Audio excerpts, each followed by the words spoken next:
Una kong tanong, attorney, about sa strengthened senior high school, sa inyo attorney observation or sa inyo siguro attorney data kung meron kayo, gaano at attorney karami yung public and private school sa Kamsur ang nag-a-adapt po nitong strengthened senior high school ngayong school year?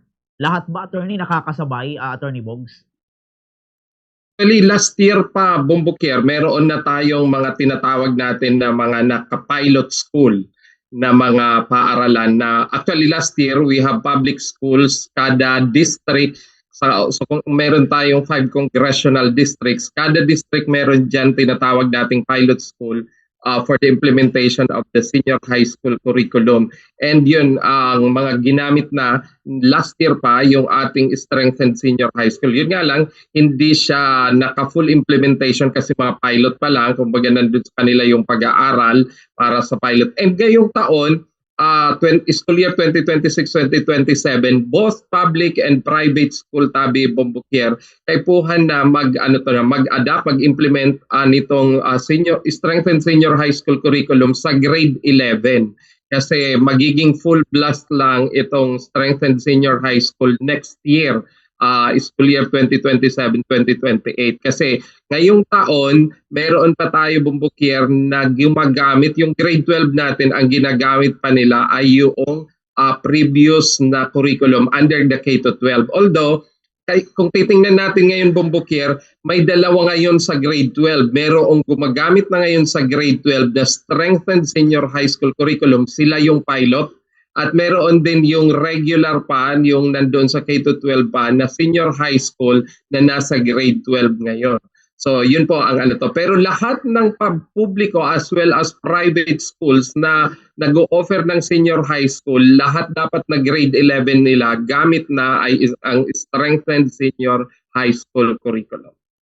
Opo, iyon. Pero dito attorney sa atin, sa DepEd Kamsur, ano ba attorney yung track ang may pinaka-demand dito sa Kamsur? Alam mo, yung STEM, Tech Pro, ABM, may mga schools ba attorney na magsasara ng track dahil walang student, attorney? Ngayon Bumbukir, dalawa na rin lang naman ang track natin. We have the academic track at saka yung Tech Pro track. Wala na tayo yung hiwa-hiwalay noon na mga schools parang naka-exclusive sa kanila. Halimbawa, Nabwa National High School, sila lang yung may STEM o kaya Baaw High School, sila lang yung may ABM. Wala na pong ganoon. Ngayon, bawat school meron ng dalawang track na ino-offer, yung Tech Pro at saka yung academic track. At pwede rin dyan maglipat ang mga estudyante Bumbukir. Pero syempre, kinoconsider pa rin ng ating mga paaralan Bumbukir yung kapasidad ng kanilang paaralan na i-offer lahat. Kasi halimbawa, kung yung school last year ay nag-o-offer lang ng academic track, like for example, yung HUMS, Humanities and Social Sciences. Tapos ngayon, pag labas nitong strengthened senior high school curriculum, pwede na nila lahat yan i-offer Bumbukir. Yun lang, i-consider pa rin nila Bumbukir yung kanila pong yung kanila pong mga teachers at saka yung mga gamit nila dahil maaaring nung panahon na in-offer yon ay hindi pa Bumbukir or wala silang mga staff na pwedeng mag-handle. Kaya careful pa din ang mga schools natin sa pagbibigay kung ano magiging elective kasi yon Bumbukir ng mga estudyante natin kung anong mga kurso ang kukunin nilang elective mula doon sa previous offering natin ng mga tracks. So, halimbawa, kung kinuha ng bata ay academic track, tapos may interest siya sa science, technology, engineering, and math, so kukuha siya ng elective na STEM. Paano kung yung school na yun, previously, ang ino-offer ay humanities and social sciences? So, yung mga guro nila ay walang mga specialization sa science at saka sa math and engineering. So, yun, mga consideration din yun, Bumbukir, para sa ating mga paaralan. As well as, allowed din sila, Bumbukir, mag-offer ng Tech Pro. Paano kung nag-offer sila last school year ay purely academic lang, ngayon mag-Tech Pro sila, at ang i-offer nila for example ay on baking and pastry.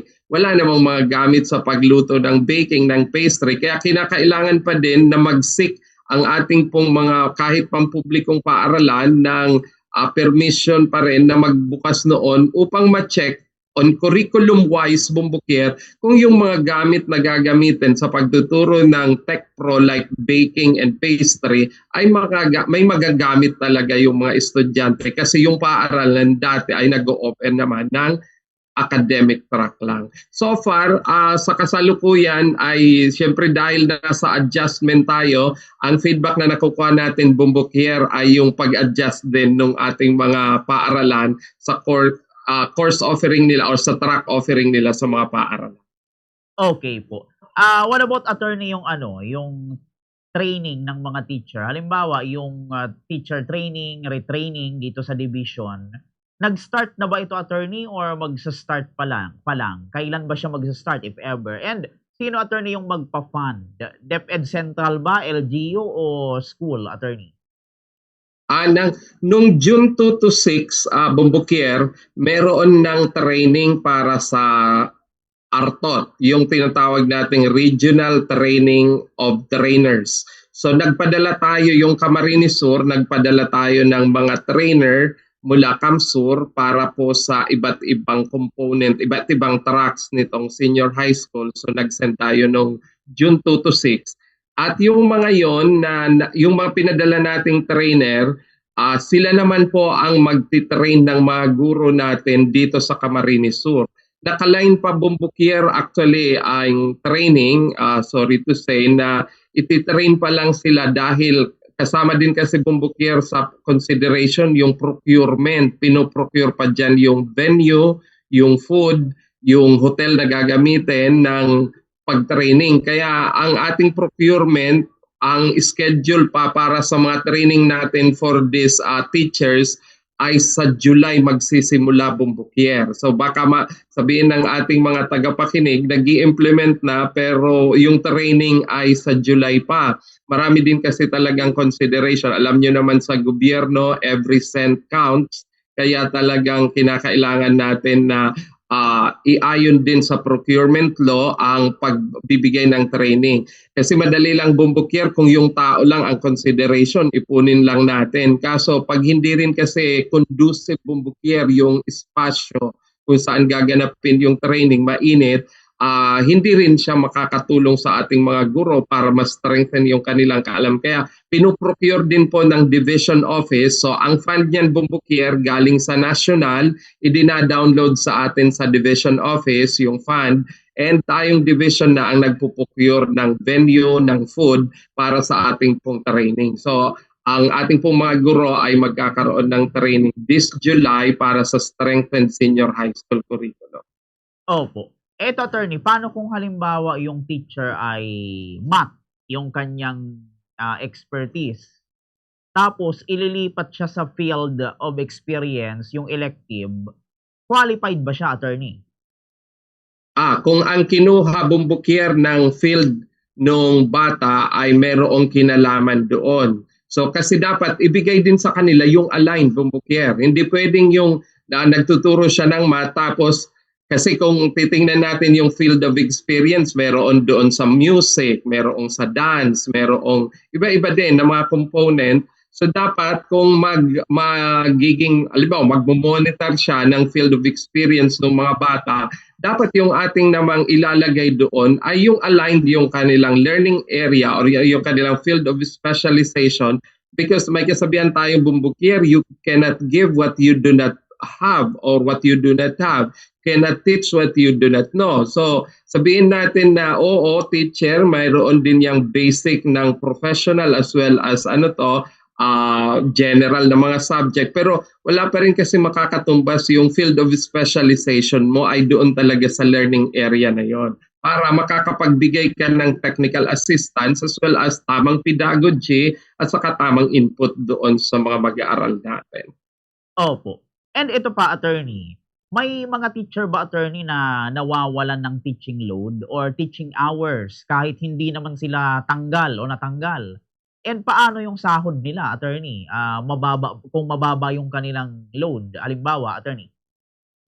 Well, ang sinabi naman ng Magna Carta for Public School Teachers, Bomboquier, lalo na sa mga pampublikong paaralan, sinasabi naman doon na ang maximum load nila ay 6 hours every day. So di naman doon sinabi, Bomboquier, na kapag mababa sa 6 hours ay mawawalan ng salary or actually, pag lumampas nga sa 6 hours, doon nagkakaroon ng violation doon sa teaching load ng ating mga guro. Pero kapag below the 6 hours ang kanilang load, pwede naman kasi silang bigyan, Bomboquier, ng mga tinatawag nating ancillary task. Like for example, yung ating mga kulang na load sa subject, pwedeng sila ang maging coordinator ng learning area. For example, math coordinator, kung saan siya ang magiging lead pagdating sa planning, organizing ng mga activity regarding mathematics. So sa kanya ibibigay. Kung sakaling meron siyang kulang na subject na or load na tinuturuan, pwede sa kanyang ibigay yung mga ancillary task like advisory ng klase, siya ang ipaprioritize, then coordination sa mga sa community, research coordinator, pwedeng ibigay, Bomboquier, doon sa teacher. So mangyayari, hindi naman talaga siya kukulangin ng oras sa loob ng paaralan dahil bibigyan siya, dahil yan ang sinasabi sa DepEd Order natin, number 9, Series 2026. At saka maging doon sa DepEd Order 5, Series 2024, na yung mga kulang sa oras, sila ang priority naman sa pagbibigay ng mga ancillary task or yung mga coordinatorship related sa learning area. Kasi hindi na sila, Bomboquier, pwedeng bigyan, yung mga guro natin, hindi na sila pwedeng bigyan ng mga administrative task na dapat ang nag-handle ay yung ating mga non-teaching. Kaya hindi na pwede yung ating mga guro na siyang gawing disbursing officer, sila ang magbabayad ng kuryente, ng tubig, ng telepono. Hindi na po ganoon kasi dapat yung mga task na yon, yung tinatawag nating administrative task, dapat ang mag-handle na doon ay yung mga non-teaching. Kaya kung kulang, Bomboquier, yung oras nila, yung load nila, bibigay sa kanila ancillary tasks which are related to teaching. Opo, iyon. And ito, attorney, sa mga private school naman na mga teacher, paano to, attorney, yung mga private school teacher sa Kamsur, covered ba sila, attorney, ng assurance ni Secretary Angara, yung mga benefits sa teachers? Covered ba sila noon, attorney? Ang ating kasing, Bomboquier, na nasa private ay meron naman tayong labor laws. Dito kasi, Bomboquier, dito kasi, Bomboquier, sa public, meron tayong mga civil service laws that govern the personnel, the teaching personnel in the public schools. Pero when it comes to private, Bomboquier, ang kontrata nila sa private school ang nagiging governance nila. So kung ano ang kanilang kontrata, yun ang kanilang governance. But the contract must not be lower than what is required by law. For example, on the minimum wage, meron tayong mga minimum wage na inilatag sa bawat region.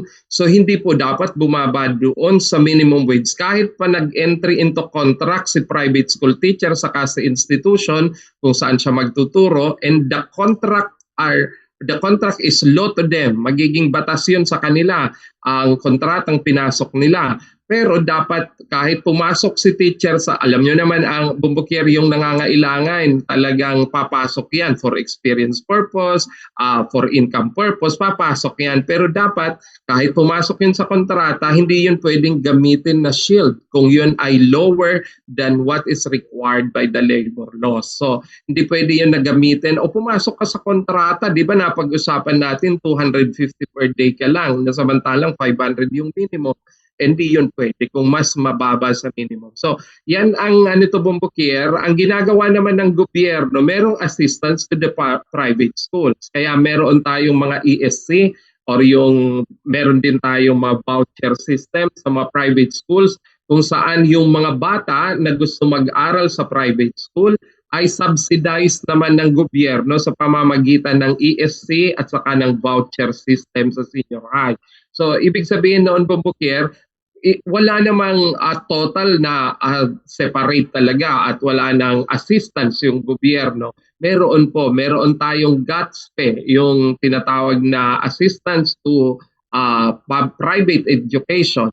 Meron tayong PAFTEP. Merong mga ginagawa ang gobyerno, Bombokier, para imbes na yung mga bata ay magtutuition, pwedeng sa gobyerno ang magiging source nila ng tuition kasi sinasubsidize sila ng ating government. Kaya kung ang isang private institution, Bombokier, ay mayroong government permit, mayroong government recognition, pwede po silang mag-apply nitong mga subsidy galing sa gobyerno like ESC, like iyang voucher system upang sa ganun yung mga estudyante nila ay hindi rin mahirapan ng magiging tuition sa private school.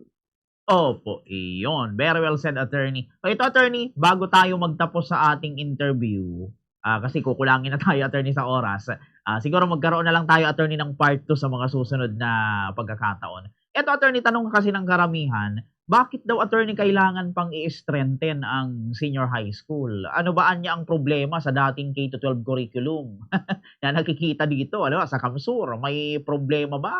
May problema ba sa pagtuturo, sa mga classroom, sa mga bakit kailangan pa daw na i-strengthen ito, attorney?